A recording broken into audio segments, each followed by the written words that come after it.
Video ഇഷ്ടമായെങ്കിൽ ഈ channel subscribe ചെയ്യുക. തൊട്ടടുത്തുള്ള ബെൽ ഐക്കൺ കൂടി എനേബിൾ ചെയ്യുകയാണെങ്കിൽ ഞങ്ങൾ അപ്ലോഡ് ചെയ്യുന്ന വ്യത്യസ്തമായ വീഡിയോകൾ നിങ്ങൾക്ക് നോട്ടിഫിക്കേഷനായി ലഭിക്കുന്നതാണ്.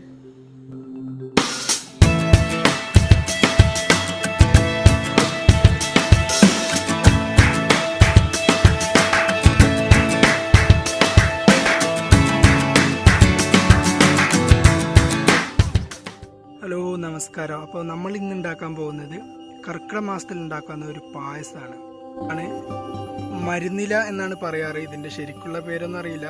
ഏകദേശം കണ്ടു കഴിഞ്ഞാൽ കരിങ്കുറിഞ്ഞിയുടെ സാമ്യമുള്ള ഒരു ഇലയാണ്, പക്ഷേ കരിങ്കുറിഞ്ഞി അല്ല കേട്ടോ, ഇത് ഒരു മരുന്നിലാണ്. ഇതിൻ്റെ ഭാഗങ്ങൾ ഞാൻ കാണിച്ചു തരാം. ഇതാണ് ഇല, നല്ലതായി കാണുണ്ടാവുമല്ലോ അല്ലേ. കർക്കിടം 18 ആവുന്ന സമയത്ത് ഇതിൽ 18 ഔഷധ ഗുണങ്ങൾ ചേരും എന്നാണ് പറഞ്ഞു കേട്ടിട്ടുള്ളത്. സംഭവം നമുക്കറിയില്ല അതെങ്ങനെയാണ് ഒരു പ്രചാരണം ഉള്ളത്.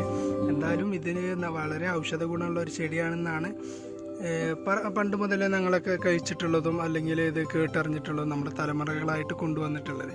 അപ്പോൾ എന്തായാലും ഇത് വെച്ചിട്ടുള്ള ഒരു പായസം നമുക്കിന്ന് ഉണ്ടാക്കി നോക്കാം. അപ്പോൾ ഈ കഴുകി വെച്ച ഇലയൊക്കെ നമുക്കൊരു പാത്രത്തിൽ ഇട്ടിട്ട് നന്നായി തിളപ്പിച്ചെടുക്കണം. തിളപ്പിച്ചെടുത്ത് കഴിഞ്ഞാലാണ് ഇതിൻ്റെ വെള്ളം നന്നായി കിട്ടുക. ആ വെള്ളത്തിലാണ് നമ്മൾ പായസമൊക്കെ ഉണ്ടാക്കുന്നത്. അപ്പോൾ നമുക്കിത് നന്നായി ഒന്ന് തിളയ്ക്കാൻ വേണ്ടിയിട്ട് മൂടി വെക്കാം.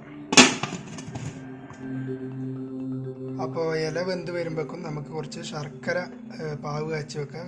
ശർക്കര കുറച്ച് തോനെ എടുക്കണം. ഇലക്ക് നല്ല കഴുപ്പായിരിക്കും. അപ്പോൾ അത് മാനേജ് ചെയ്യാൻ പറ്റുന്ന ഒരു മധുരം നമ്മൾ എടുക്കണം. അപ്പോൾ നന്നായി വെന്ത് വന്നിട്ടുണ്ട്. അപ്പോൾ ഇത് നല്ല കളറായിട്ടുണ്ട്, നല്ല നീല കളറായിട്ടുണ്ട്. നല്ലോണം വെള്ളം വെന്ത് ഉഷാറായിട്ടുണ്ട്. അപ്പോൾ ഈ വെള്ളം നമുക്ക് ഊറ്റിയെടുത്തിട്ട് ഇതിൽ വേണം നമുക്ക് അരിയിട്ട് പായസം വെക്കാൻ. അപ്പോൾ നമ്മുടെ വെള്ളമൊക്കെ ഊറ്റിയെടുത്തിട്ടുണ്ട്. നല്ല നീല കളറായിട്ടുണ്ട്, നല്ലോണം വെന്ത് വന്നിട്ടുണ്ട്. ഒരുപാട് കൂടുതൽ ഇല എടുക്കുകയാണെങ്കിൽ ഒന്നുകൂടി നല്ലോണം കളർ വരും. ഇല എത്രത്തോളം എടുക്കണോ അത്രത്തോളം നല്ലതാണ്.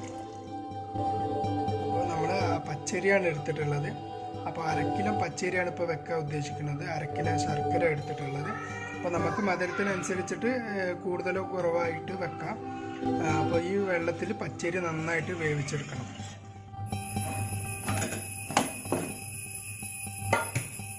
അപ്പോൾ നന്നായി വെന്ത് വന്നിട്ടുണ്ട്. അതിലേക്ക് നമുക്ക് ശർക്കര പാവ് കാച്ചി വെച്ച് ചേർത്ത് കൊടുക്കാം.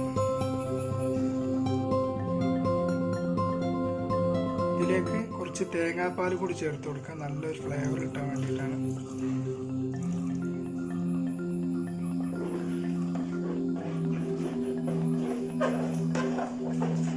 നന്നായി ഒന്ന് മിക്സ് ചെയ്ത് കൊടുക്കുന്നത്.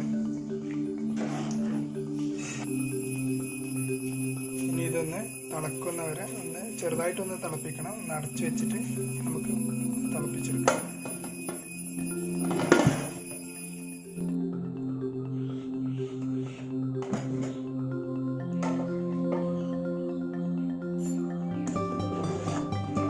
തിളച്ച് വന്നിട്ടുണ്ട്.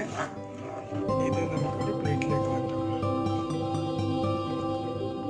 അപ്പോൾ റെഡി ആയിട്ടുണ്ട്. എല്ലാവരും ഇതൊന്ന് ട്രൈ ചെയ്ത് നോക്കണം. നല്ല ഔഷധ ഗുണമുള്ളൊരു പായസമാണിത്.